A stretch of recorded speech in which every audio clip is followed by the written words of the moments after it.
So there's always a lot of discussion. Which is better, living in the country or living in the city if a SHTF event happens?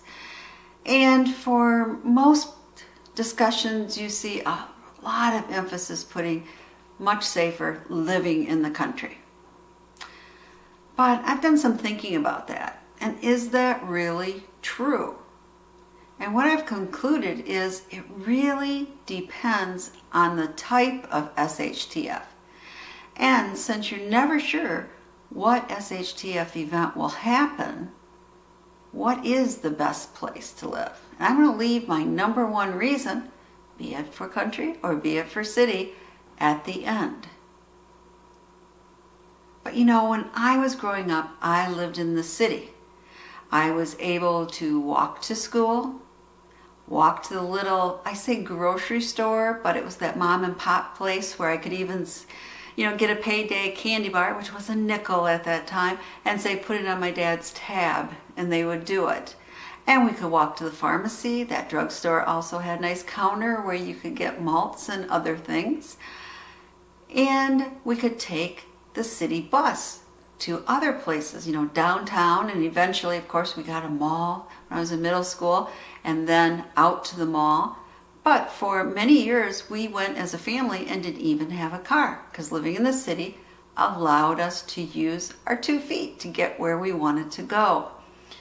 And it's kind of funny because my parents were raised on farms in the country, and as soon as they got old enough to leave, they couldn't wait to come to the city. And, there's some reasons for that. Farm living is very, very hard. And, exciting things, especially if you're single, were more in the city than in farm area. But I thought today we'll talk about what's better, city living, country living. Now, when you see a lot of talk about SHTF, it's always kind of like a worst case scenario.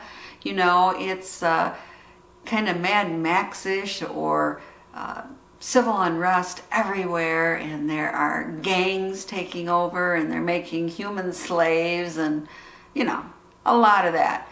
Now, if that happened, unless you are in that top gang, it might not be a good idea to live in the city. It might be better to live in a rural area. But how likely is that scenario? Now, civil unrest, it does happen. And it has happened, and it will happen. But we all kind of know the areas where it generally happens in the city. So maybe living near those areas is not the best idea. But, most cities are big places, and you don't have to live downtown to get the benefits of the city. Now, to me, the number one reason most preppers want to live in the country is they want to live a more self-sustaining lifestyle. They would like to have some acreage where they could grow their own crops, have some livestock, and in general, just better provide for themselves and have more space and more privacy. Well, I live in kind of country suburbia. I'm not all the way in the country, but I'm definitely not in the city. I have a farm right adjacent almost to us. So I can tell you that I do have a big garden, but I've had to fence it in with a 6-foot fence all around. And for my fruit trees, I have, again, cages built around each one. Otherwise, the deer would benefit from my crops before I would. And in my garden, I actually put in hardware cloth on the bottom before I installed the beds, because I had a problem with woodchucks burrowing under and getting in and doing damage. So, and then around the deer fence, I have a rabbit fence put up to make sure rabbits can't get through. They can chew through a lot of different things. And of course, I do have chickens, and I used to let them free range, but I learned that, the fox family really thought that was a buffet, and I lost most of my chickens. And we also have coyotes in the neighborhood. We have hawks in the neighborhood. A lot of different things that would prey on those chickens. So I have a large run and coop, but I can no longer let them free range.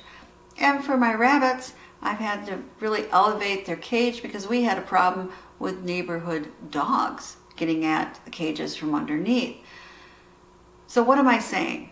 Yep, I live in a country area, but it's not the easiest thing to keep my crops or my livestock safe. And you know what? In the city, very often now you're allowed to have rabbits and chickens, quails, and of course a good sized garden.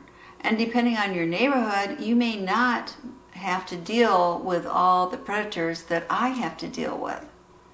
So you can get some of the same benefits living in the city as living in the country. As for privacy, maybe not. You know, I only have 5 acres, but then we have 15 acres adjacent to us that is just, we can walk through it. It's a wooded area, but no one can build on it because it is wetlands and area. So we have quite a bit of privacy, and I really enjoy that. But there can be a problem with that. Let's go on to another SHTF scenario, and that is crime. I once laughed if I was screaming, someone's breaking my house, someone's threatening me, whatever, no one might hear my scream. And if I lived in the city, you know what? My neighbor probably would. Now you're going to say, yeah, and they might completely ignore it.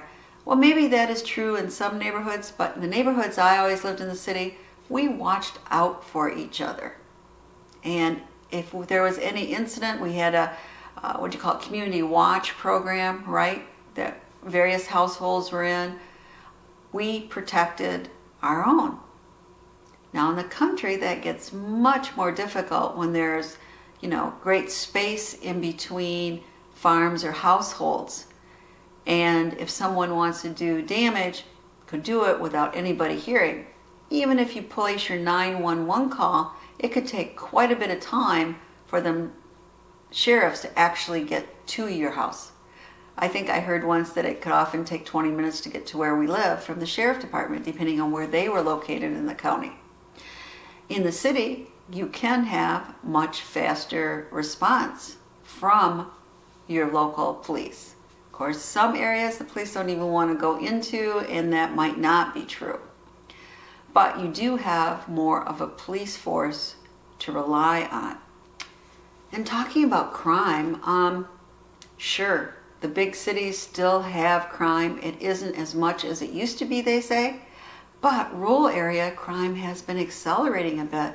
And a lot of that is due to the meth trade and drug trade.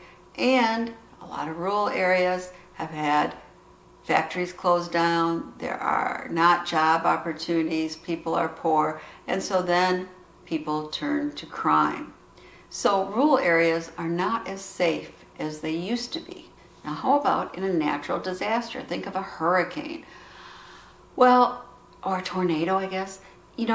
What's going to happen is the metro area is generally going to receive service first because of the sheer mass of people needing services. So emergency food, water is going to be available to those. Those in the outlying areas, it's going to take longer. And of course, if you do live in the country and you lose your power, very often then you have lost water from your well. So you have a double whammy. And if there is a storm, like an ice storm, then you are isolated where you are and can't get out by foot to get maybe needed supplies, food, or even medical services. So it really depends. Something else that can happen, which is more of a personal SHTF, is you lose your job. Well, often if you live in the city, you have more options for jobs. If you live in a more secluded rural area, there aren't as many opportunities. Now, of course, with COVID-19, a lot of people have been working for their home. But again, there can be problems in rural areas that you just don't have the bandwidth that you need to do a job. So, in many cases, living in the city gives you more opportunities for a job. Now, financially, it can be more expensive getting a place in the city, but like I said, you could live without a car and go and get your groceries and take public transport and an Uber occasionally. And you save a lot of money by not having to pay for a car and repairs and insurance. And if you live more in the country, you still might have to actually every day drive to the city to work. So you have that expense. And if you do have acreage, it can be expensive in the country. So, kind of even. Is it cheaper to live in the city or the country? Just kind of depends on your situation. Now, another thing to consider is your support network. Remember when I said I grew up in the city? I knew the neighbors by name. As a kid, I could go next door and get a candy from Mrs. Otterbein and then go down a little bit further and Mrs. Kresge would have something for me. And then, when it snowed out, us kids would get together and shovel our neighbors' sidewalks and what needed to be done. And parents would often sit outside on the porches, right, talk to each other, and keep their eyes on what's going on with everyone's kids. It was what we called a neighborhood. Well, where I live now, I don't have a neighborhood. And I only knew 2 neighbors lately. I mean, didn't know 3, but he died because he was over 100. But the one neighborhood family who I really, really liked, they moved out. And that's left me with one neighborhood name that I know, but I don't even know them that well. We all live far enough apart, and we might wave at each other when we're walking down the street, but there isn't the same community, the same level of support that we had from the city neighborhood. Now, maybe some neighborhoods you live in the city don't have that kind of support. But also, when I lived in the city, I was closer to my family and relatives. So I had that support. It might have been a bit of a walk, but I could walk just about to all of my family's houses. Well, it'd be a long, long walk now where I live. So you have to think about your support network too. If you move out into the country, especially an area you're not familiar with, you're always going to be an outsider in a lot of areas. Now, you can join a local church or Elks Lodge or something like that and gain community. But I just want to let you know, it can be you're isolated and you're alone. Now, sometimes when I fantasize and things are really seeming bad, I think of, geez, maybe we should just sell our house and go get 100 acres up in the UP. And the UP being the Upper Peninsula of Michigan. And there's a lot of areas where there is still, you wouldn't see a person all day long, and you would have total isolation. And that sounds really good until I think of, gee, I'd be missing the kids, my grandkids' soccer games. How often would my cousins come up to visit? When would I see people that I like to see other than by Zoom? And that would be if my internet provider was working. But sometimes we fantasize about that. But in reality, for me, that would be a terrible, terrible thing. It could be very safe, but it could not be safe. And that's why I'm going to go into, to me, the number one reason often living in the city or close to a large city is safer than living in the country. Can you guess what that is? Every 40 seconds, the United States, somebody has a stroke. That's right, every 40 seconds. And I am sure you yourself or relatives or close friends you know of have had a stroke. And guess what? 1.9 million brain cells die each minute after that stroke if it's a major large vessel stroke. So the faster you can get to a med center that specializes in stroke recovery, the better. And where are most of those? They're in the big city.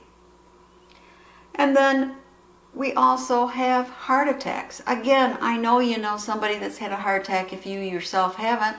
Again, the 90 minutes is the time, an hour and a half you want to get to a hospital after experiencing a heart attack. You have the best chances of recovery. And of course, if you can get there in 5 or 10 minutes, you have even a better chance of recovery. So, if I was up in that isolated UP cabin and it took me a good 2-3 hours to get to the hospital, that wouldn't be good. And if it was a major snowstorm or ice storm and we couldn't even leave, that wouldn't be good either. So sometimes living in the city is better. And think about if you or your wife is pregnant. You never know if you're going to need a neonatal unit or have a high-risk pregnancy. Again, being close to a major metro hospital can save your life or the baby's life. And that's the same for so many other medical emergencies. And in most cases, our SHTF is going to be personal. It's not going to be global. So if you think of many of the things that could happen to you or your family, you might be safer in the city or near to the city. Just saying, think about it. What do you think? Please comment below. I always love reading what all my subscribers believe.